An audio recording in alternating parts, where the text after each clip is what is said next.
കേരളത്തിലെ UDF നേതൃത്വം LDF-നെതിരെ ഉന്നയിക്കുന്ന, പ്രത്യേകിച്ച് CPIM-നെതിരെ ഉന്നയിക്കുന്ന പ്രധാനപ്പെട്ട ഒരു ആരോപണമുണ്ട്.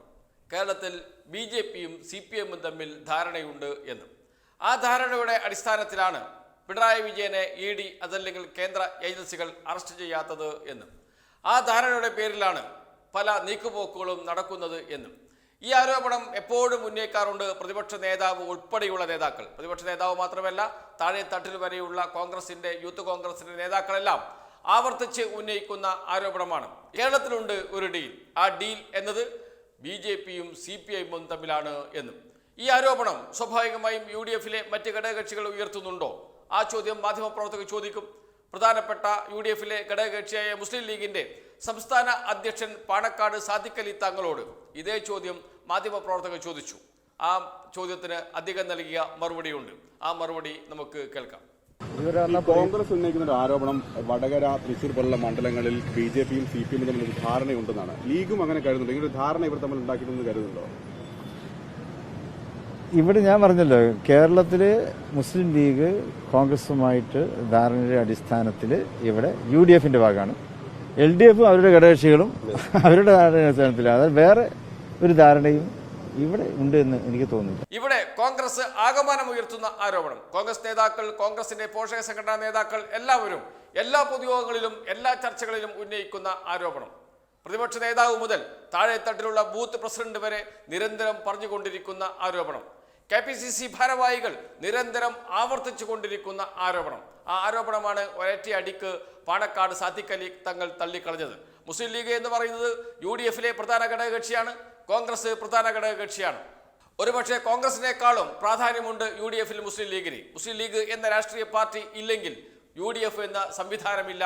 UDF അന്നേ തകർന്ന് തരിപ്പണമാകും, കോൺഗ്രസ് മാത്രമായി ഒതുങ്ങും. മുസ്ലിം ലീഗ് എന്ന രാഷ്ട്രീയ പാർട്ടിയാണ് UDF-നെ നിലനിർത്തുന്നത്. ആ UDF-നെ നിലനിർത്തുന്ന മുസ്ലിം ലീഗിന്റെ സംസ്ഥാന അധ്യക്ഷനാണ് പറയുന്നത് അത്തരമൊരു സഖ്യം, ധാരണ BJP-യും CPI-യും തമ്മിലുള്ള ധാരണ കേരളത്തിൽ ഇല്ല എന്ന്. ഞങ്ങൾ UDF-ന്റെ ഭാഗമായി നിൽക്കുന്നവരാണ്, ഞങ്ങൾക്ക് കോൺഗ്രസുമായി ധാരണയുണ്ട്, അത് UDF എന്ന സംവിധാനമാണ്, അത് തുടരുന്നുണ്ട്. അപ്പുറത്ത് LDF എന്ന സംവിധാനമുണ്ട്, LDF-ൽ വിവിധ ഘടകകക്ഷികളുണ്ട്, അവർ തമ്മിൽ ഒരു ധാരണയുണ്ട്, അതിനപ്പുറത്ത് ഒരു ധാരണയുണ്ട് എന്ന് എനിക്ക് തോന്നുന്നില്ല എന്നാണ് പറഞ്ഞിരിക്കുന്നത് പാണക്കാട് സാദിഖ് അലി തങ്ങൾ. അങ്ങനെ ഉണ്ടോ എന്ന് എനിക്കറിയില്ല എന്നാണ് പറഞ്ഞിരുന്നത് എങ്കിൽ കോൺഗ്രസ് നേതാക്കൾക്ക് പിടിച്ചു നിൽക്കാൻ കഴിയുമായിരുന്നു. അദ്ദേഹം അങ്ങനെ ഇല്ല എന്ന് പറഞ്ഞില്ലല്ലോ, അദ്ദേഹത്തിന് അറിയില്ല എന്ന് മാത്രമേ പറഞ്ഞുള്ളൂ എന്ന് പറഞ്ഞ് കോൺഗ്രസ് നേതാക്കൾക്ക് ഒഴിഞ്ഞു മാറാമായിരുന്നു. പക്ഷേ ഇവിടെ അങ്ങനെയല്ല. പാണക്കാട് സാദിഖ് അലി തങ്ങൾ പറഞ്ഞത് അവിടെ അങ്ങനെ ഒരു ധാരണയില്ല എന്ന്, അങ്ങനെ ഒരു ധാരണ ഉണ്ട് എന്ന് എനിക്ക് തോന്നുന്നില്ല എന്ന് വെച്ചാൽ ധാരണയില്ല എന്ന് തന്നെ പാണക്കാട് സാദിഖ് അലി തങ്ങൾ ഉറപ്പിച്ചു പറയുന്നു. ഇവിടെ കോൺഗ്രസിന്റെ നിലപാടുകളെ, ഇവിടെ കോൺഗ്രസ് എത്രയോ വട്ടം പറഞ്ഞുകൊണ്ടിരിക്കുന്ന നിലപാടുകളെ, കോൺഗ്രസ് നിരന്തരമായി ഉന്നയിക്കുന്ന ഒരു ആരോപണം, അത് പൂർണ്ണമായും തള്ളുകയാണ് പാണക്കാട് സാദിഖ് അലി തങ്ങൾ ചെയ്യുന്നത്. എന്തുകൊണ്ടാണ് ഇത്തരം ഒരു ആരോപണം കോൺഗ്രസ് ഉന്നയിച്ചുകൊണ്ടിരിക്കുന്നത്? കേരളത്തിലെ ഏറ്റവും സംഘടിതമായ വോട്ട് ബാങ്കാണ് മുസ്ലിം ന്യൂനപക്ഷം. ആ മുസ്ലിം ന്യൂനപക്ഷത്തിന് ഇപ്പോൾ ഇടതുപക്ഷത്തോട് ആഭിമുഖ്യമുണ്ട്.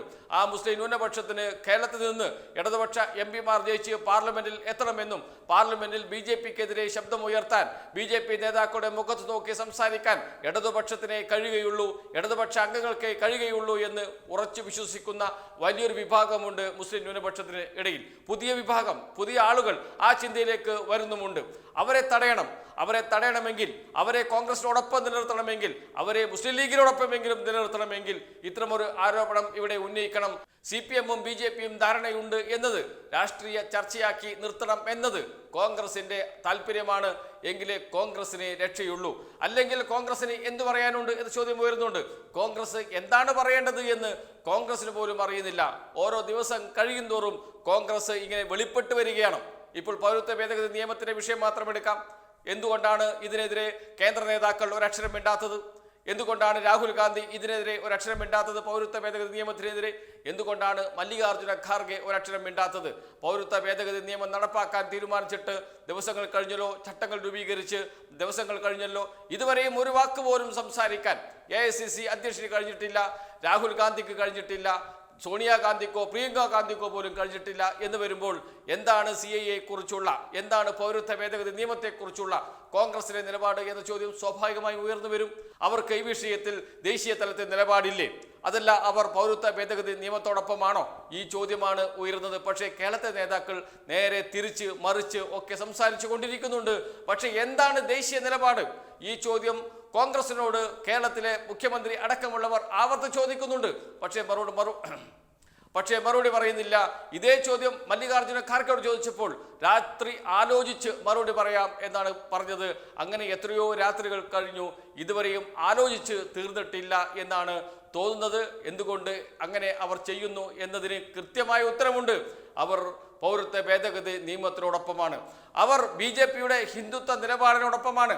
അവർ BJPയുടെ ഹിന്ദുത്വ നിലപാട് തീവ്രമാണെങ്കിൽ കോൺഗ്രസിന്റെ ഹിന്ദുത്വ നിലപാട് മൃദുവാണ് എന്ന് വ്യത്യാസമേ ഉള്ളൂ. അതുകൊണ്ട് CAA പൗരത്വ ഭേദഗതി നിയമത്തെ തള്ളിപ്പറയാൻ കോൺഗ്രസിന് കഴിയുന്നില്ല എന്നതാണ് പ്രധാനപ്പെട്ട കാര്യം. അതുമാത്രമല്ല, കേരളത്തിൽ മത്സരിക്കുന്നവരാണ് രണ്ട് കോൺഗ്രസിന്റെ പ്രമുഖ നേതാക്കൾ. ഒരാൾ രാഹുൽ ഗാന്ധി, മറ്റൊരാൾ KC വേണുഗോപാൽ. KC വേണുഗോപാൽ കോൺഗ്രസിന്റെ സംഘടനാ ജനറൽ സെക്രട്ടറിയാണ്, കോൺഗ്രസിന്റെ തലമുതിർന്ന നേതാക്കളിൽ ഒരാളാണ്. അദ്ദേഹം എന്തുകൊണ്ട് ഇതേക്കുറിച്ച് പറയുന്നില്ല എന്ന ചോദ്യമാണ് ഉയരുന്നത്. അദ്ദേഹത്തോട് ചോദിച്ചപ്പോൾ അദ്ദേഹം പറഞ്ഞത് അതിൽ രാഷ്ട്രീയമുണ്ട്, ഇപ്പോൾ നടപ്പാക്കാൻ തീരുമാനിച്ചത് രാഷ്ട്രീയ കാരണങ്ങളാണ് എന്ന്. അപ്പോഴും പറയുന്നില്ല പൗരത്വ നിയമ ഭേദഗതി ഞങ്ങൾ വന്നാൽ നടപ്പാക്കില്ല എന്ന്. അപ്പോഴും പറയുന്നില്ല ഇന്ത്യ മുന്നണി കോൺഗ്രസിന് സ്വാധീനമുള്ള സർക്കാർ അധികാരത്തിൽ വന്നാൽ പൗരത്വ ഭേദഗതി നിയമം റദ്ദാക്കുമെന്ന് പറയാൻ കോൺഗ്രസ് നേതാക്കൾക്ക് കഴിയുന്നില്ല. എന്തുകൊണ്ട് എന്ന ചോദ്യം അവർക്ക് നേരെ ഉയരുന്നുണ്ട്. ആ ചോദ്യം ഉയരുന്ന ഘട്ടത്തിൽ, അത് മുസ്ലിം ന്യൂനപക്ഷത്തിനിടയിൽ വലിയ ചർച്ചയാകുന്ന ഘട്ടത്തിൽ അതിനെ മറികടക്കാനാണ് കോൺഗ്രസ് നേതാക്കൾ BJP-CPM ധാരണ എന്ന് പറഞ്ഞുകൊണ്ടിരിക്കുന്നത് എന്ന് പാണക്കാട് സാദിഖ് അലി തങ്ങൾക്ക് പോലും ബോധ്യപ്പെട്ടിട്ടുണ്ട്. അതുകൊണ്ടാണ് പാണക്കാട് സാദിഖ് അലി തങ്ങൾ പറയുന്നത് അത്തരമൊരു ധാരണയില്ല എന്ന്. അത് കോൺഗ്രസിനേറ്റ ഏറ്റവും വലിയ തിരിച്ചടിയാണ്. കഴിഞ്ഞ ദിവസം മലപ്പുറത്താണ് അദ്ദേഹം അങ്ങനെ പറഞ്ഞത്. പക്ഷേ അത് ഒരു മാധ്യമങ്ങളും ഇതുവരെയും വലിയ വാർത്തയാക്കിയിട്ടില്ല. ഒരു മാധ്യമങ്ങളുടെയും തലക്കെട്ടായി അത് മാറിയിട്ടില്ല. ഒരു മാധ്യമങ്ങളുടെയും ബ്രേക്കിംഗ് ന്യൂസായി അത് മാറിയിട്ടില്ല എന്ന് കാണുമ്പോഴാണ് നമ്മുടെ കേരളത്തിലെ മാധ്യമങ്ങൾ, പ്രമുഖരായ മാധ്യമങ്ങളെല്ലാം UDFന്റെ ഘടകകക്ഷികളായി മാറിയിരിക്കുന്നു എന്നത് ഒന്നുകൂടി ആവർത്തിച്ച് ഉറപ്പിക്കുന്നത്. ഏതായാലും പാണക്കാട് സാദിഖ് അലി തങ്ങളുടെ പ്രസ്താവന കേരളത്തിൽ വലിയ ചർച്ചയായി ഭാവിയിൽ മാറും എന്ന കാര്യം സംശയമേ ഇല്ല. അത് മാറേണ്ടതുണ്ട്. കാരണം പൊളിച്ചടുക്കിയത് കോൺഗ്രസിന്റെ നിലപാടുകളാണ്, അടി കിട്ടിയത് കോൺഗ്രസിനാണ്, അടി കിട്ടിയിരിക്കുന്നത് കോൺഗ്രസിന്റെ മുതിർന്ന നേതാക്കളാണ്. അവർ എപ്പോഴും പറഞ്ഞുകൊണ്ടിരിക്കുന്ന BJP-CPM ധാരണ എന്നത് ഇല്ല എന്ന് പറഞ്ഞിരിക്കുന്നത് കോൺഗ്രസിന്റെ സന്തത സഹചാരിയായ മുസ്ലിം ലീഗിന്റെ നേതാവായ പാണക്കാട് സാദിഖ് അലി തങ്ങൾ തന്നെയാണ്. അദ്ദേഹത്തിന് കൃത്യമായ അറിവുണ്ട്. അത് രാഷ്ട്രീയമായിട്ട് ആരോപണം മാത്രം കോൺഗ്രസ് ഉന്നയിക്കുന്നതാണ് എന്ന്. അതുകൊണ്ട് തന്നെയാണ് അദ്ദേഹം അത് പൊളിച്ച് അടുക്കി കൊടുത്തതും.